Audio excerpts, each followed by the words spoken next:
എല്ലാവർക്കും മറ്റൊരു എപ്പിസോഡിലേക്ക് സ്വാഗതം. ഇന്നത്തെ എപ്പിസോഡിന്റെ തുടക്കത്തിൽ ബാലചന്ദ്രൻ അലീനയുമായി സംസാരിച്ചുകൊണ്ട് മുറിയിൽ നിൽക്കുകയാണ്. ബാലനിപ്പോൾ അലീനയോടായി പറയുന്നു, ഇനി മുതൽ നീ ആരാണെന്ന് ആര് ചോദിച്ചാലും നീ പറയണം ബാലചന്ദ്രന്റെ മകളാണ് നീ എന്ന്. ഇത് പറഞ്ഞ ശേഷം അലീനയെ കൊണ്ടും ഈ കാര്യം ആവർത്തിച്ച് തിരിച്ച് ബാലചന്ദ്രൻ ഒന്നുകൂടി പറയിക്കുന്നുണ്ട്. അതിനുശേഷം അവിടെ നിന്ന് പോയിക്കോളാനായിട്ട് അനുവാദം കൊടുക്കുന്നു. എൻ്റെ മരുന്ന്, ഭക്ഷണം, പിന്നെ എൻ്റെ ഡിസിപ്ലിൻ ഇനി മുതൽ എല്ലാം നീയാണ് നോക്കേണ്ടതെന്നും അലീനയോടായി പറയുന്നുണ്ട്. ഒന്നുകൂടി ബാലൻ കൂട്ടിച്ചേർക്കുന്നു, യുദ്ധത്തിന് വരും പലരും, അപ്പോഴൊക്കെ എൻ്റെ കൂടെ നിന്നേക്കണം. അത് ഉറപ്പുകൊടുത്ത ശേഷം അലീന അവിടെ നിന്ന് പോകുന്നു. അതിനുശേഷം സ്റ്റെയർ ഇറങ്ങി താഴേക്ക് വരുന്ന അലീനയോടായി വൈജയന്തി ഒന്ന് ചോദിക്കുന്നു, നിക്കടി എവിടെ? ബാലൻ എന്താ നിന്നോട് പറഞ്ഞത്? മറുപടിയായി അലീന, സാറിൻ്റെ ഭക്ഷണം, മരുന്ന്, പിന്നെ കെയറിങ് ഇങ്ങനെയുള്ള കാര്യങ്ങളെല്ലാം ഇന്നു മുതൽ ഞാൻ നോക്കണമെന്നാണ്. ഇത് കേട്ട ശേഷം വൈജി ഒന്ന് ചോദിക്കുന്നു, നീ ഇന്ന് പിരിഞ്ഞു പോവുകയാണെന്ന് ബാലനോട് പറഞ്ഞില്ലേ? മറുപടിയായ ലീന, ഞാൻ പറഞ്ഞെന്നും സാർ ഇവിടെ തുടരണമെന്നാണ് എന്നോട് ആവശ്യപ്പെട്ടിരിക്കുന്നതെന്ന് മറുപടി കൊടുക്കുന്നു. ഇതെല്ലാം കേട്ടിട്ട് നീ എന്താണ് മറുപടി കൊടുത്തതെന്ന് അലീനയോടായി വൈജി ചോദിക്കുമ്പോൾ, ഞാനും പോകണമെന്ന് തന്നെയാണ് പറഞ്ഞത്, പക്ഷേ സാർ സമ്മതിക്കുന്നില്ല. ഇപ്പോൾ വൈജി ഒന്ന് പറയുന്നു, എന്നാൽ ഞാനൊന്ന് പറയട്ടെ, നീ ഉറപ്പായും ഇവിടുന്ന് പോയേ പറ്റൂ. നാളെ രാവിലെ തന്നെ ഇവിടുന്ന് സ്ഥലം വിട്ടു പോകണമെന്ന് വൈജി ഉച്ചത്തിൽ പറയുമ്പോൾ ഇത് കേട്ടുകൊണ്ട് ബാലചന്ദ്രൻ അങ്ങോട്ടേക്ക് വരുന്നു. അത് പറയാനായിട്ട് നീ ആരാടിയെന്ന് ഉച്ചത്തിൽ ബാലൻ ചോദിക്കുന്നു. അലീനയെ ഇവിടേക്ക് കൂട്ടിക്കൊണ്ടുവന്നത് തന്നെ ഞാനാണ്, അവൾക്ക് ശമ്പളം കൊടുക്കുന്നതും ഞാൻ തന്നെ, അതുകൊണ്ട് തന്നെ അവളിവിടെ വേണോ വേണ്ടയോ എന്ന് നിശ്ചയിക്കുന്നതും ഞാനായിരിക്കണോ? ഇത് കേൾക്കുന്ന വൈജ, എനിക്കിങ്ങനൊരു വീട്ടുവേലക്കാരിയെ ഇവിടെ ആവശ്യമില്ല, എനിക്കറിയാം വീട് നോക്കാനും വെച്ചു വിളമ്പാനും. ഇത് കേൾക്കുന്ന ബാലചന്ദ്രൻ, അതൊക്കെ നിന്റെ ഇഷ്ടം. ഇതിനുള്ള മറുപടിയായി ബാലചന്ദ്രൻ, അലീന ഇന്നു മുതൽ അല്ലെങ്കിലും വീട്ടുജോലികളൊന്നും ചെയ്യണ്ട. അലീന, നിനക്ക് ഞാനൊരു പ്രമോഷൻ തന്നിരിക്കുകയാണെന്ന് പറയുന്നു.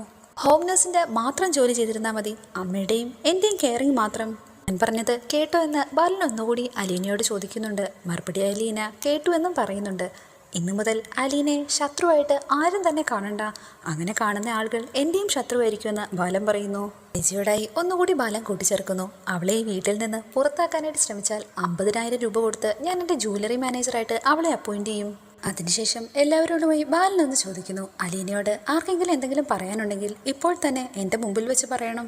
ഇത് കേട്ടിട്ടും ഒന്നും മിണ്ടാതെ നിൽക്കുന്ന എല്ലാവരോടുമായി ബാലൻ, ആർക്കും ഒന്നും പറയാനില്ലല്ലോ. ഈ സമയം മുത്തശ്ശി തൻ്റെ മുറിയിലിരുന്ന് മനുഷ്യങ്കരമായി സംസാരിച്ചുകൊണ്ടിരിക്കുകയാണ്.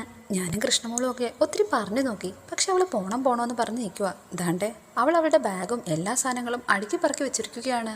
ഇത് കേൾക്കുന്ന മനുഷ്യങ്കർ, ആൻറ്റി എതിർത്തുകൊണ്ട് ഈ വീട്ടിൽ നിൽക്കാൻ പറ്റുമെന്ന് മുത്തശ്ശിക്ക് തോന്നുന്നുണ്ടോ? ഈ സമയം അലീനയും മുറിയിലേക്ക് കയറി വരുന്നു. ഇത് കണ്ട മനുഷ്യങ്കർ അലീനയോടായി ചോദിക്കുന്നു, എന്തു പറ്റി അലീന? എന്നെ സാറ് വിളിച്ച് ഇന്നു മുതൽ സാറിൻ്റെ എല്ലാ കാര്യങ്ങളും ഞാൻ നോക്കണമെന്ന് പറഞ്ഞു. അതുപോലെ തന്നെ ഈ വീട്ടിൽ നിന്ന് പോകരുതെന്നാണ് എന്നോട് പറഞ്ഞിരിക്കുന്നത്. സാറിനെ മുത്തശ്ശി നോക്കുന്ന ജോലികൾ മാത്രം ചെയ്താൽ മതിയെന്നും ഇന്നു മുതൽ വീട്ടുജോലികളൊന്നും ചെയ്യരുതെന്നുമാണ് സാറ് പറഞ്ഞിരിക്കുന്നത്. ഇതിനാണോ നീ ഇങ്ങനെ വിഷമിക്കുന്നതെന്ന് മനുഷ്യങ്കർ ചോദിക്കുമ്പോൾ, ഇതെല്ലാം മാഡത്തോടുള്ള വാശിപ്പുറത്താണ് എന്നോട് പറഞ്ഞത്, അതെനിക്ക് മനസ്സിലായി. അലീന തുടരുകയാണ്, ഞാനാണെങ്കിൽ യാത്ര പറയാൻ കൂടിയായിട്ടാ മുകളിലേക്ക് ചെന്നത്, എന്നിട്ട് അക്കാര്യം നീ പറഞ്ഞില്ലേ എന്ന് മനുഷ്യങ്കർ ചോദിക്കുന്നു. മാഡത്തിന് ഇഷ്ടമില്ലാതെ ഞാനിവിടെ നിൽക്കുന്നില്ലെന്ന് ഞാൻ പറഞ്ഞതാണ്. അപ്പോഴ് എന്നോട് പറയാണ് സാറിൻ്റെ ഇഷ്ടം ഞാൻ ഈ വീട്ടിലുള്ളതാണെന്ന്. സാറിൻ്റെ ഇഷ്ടം നടക്കണോ അതോ മാഡത്തിൻ്റെ ഇഷ്ടം നടക്കണോ എന്ന് എന്നോട് ചോദിച്ചു. മാഡത്തിൻ്റെ ഇഷ്ടം അതാണ് നടത്തേണ്ടതെങ്കിൽ ഞാനിവിടുന്ന് പോകുന്ന അന്ന് തന്നെ സാറും ഈ വീട് വിട്ടിറങ്ങുമെന്ന് പറഞ്ഞു. മാത്രമല്ല ഇപ്പോൾ ബാൽക്കണി വന്നു നിന്ന് എല്ലാവരോടുമായി ഒന്ന് പറഞ്ഞു, എന്നെ എതിർക്കുന്നത് സാറിനോടുള്ള വെല്ലുവിളിയായിട്ട് ഞാൻ കരുതുമെന്ന്.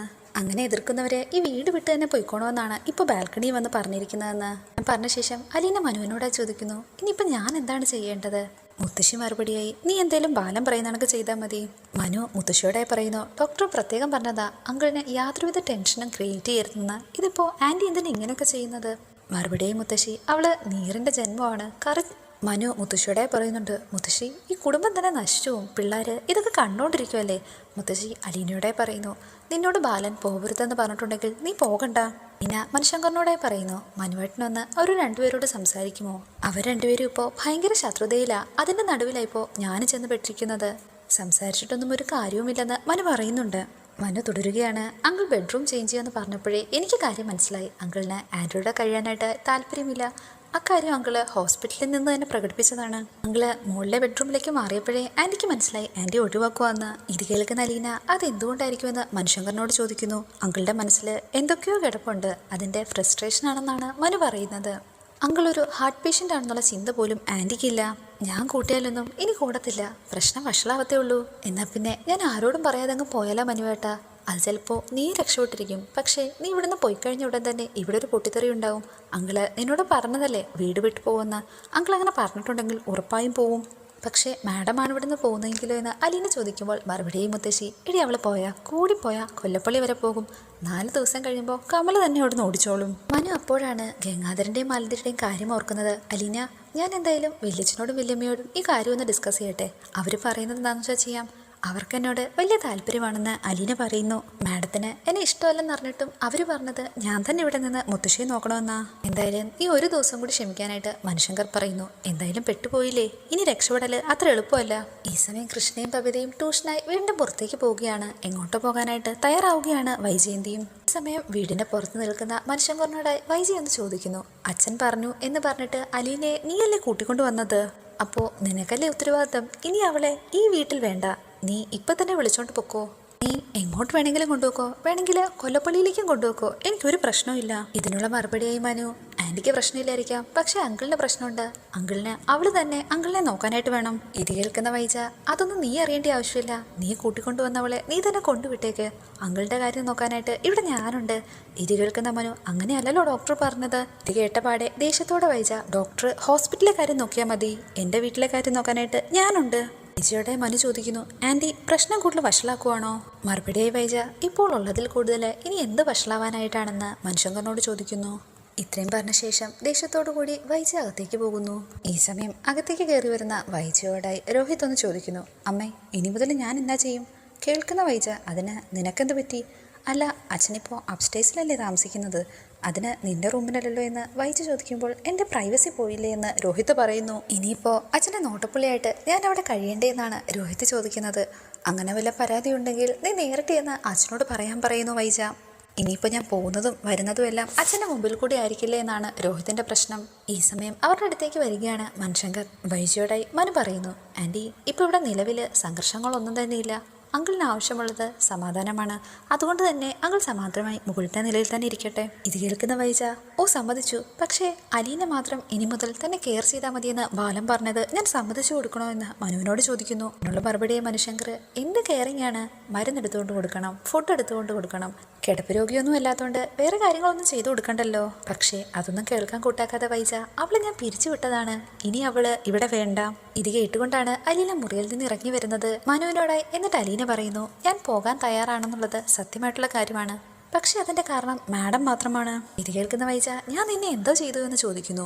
ഞാനിവിടെ വന്ന അന്ന് മുതൽ ഞാൻ കേൾക്കുന്നതാണല്ലോ, നിന്നെ എനിക്കിഷ്ടമല്ല, നീ ഇവിടുന്ന് പൊയ്ക്കോ എന്നൊക്കെ. ഈ കാരണങ്ങളൊക്കെ കൊണ്ട് തന്നെയാണ് ഞാൻ ഇവിടെ നിന്ന് പോകാമെന്ന് വിചാരിച്ചത്. ഇത് കേൾക്കുന്ന മരു അലീനയോടെ പറയുന്നു, ഇപ്പൊ അങ്കിള് പറഞ്ഞില്ലേ പോകണ്ടെന്ന്, പിന്നെ അതങ്ങ് അനുസരിച്ചാ പോരെ.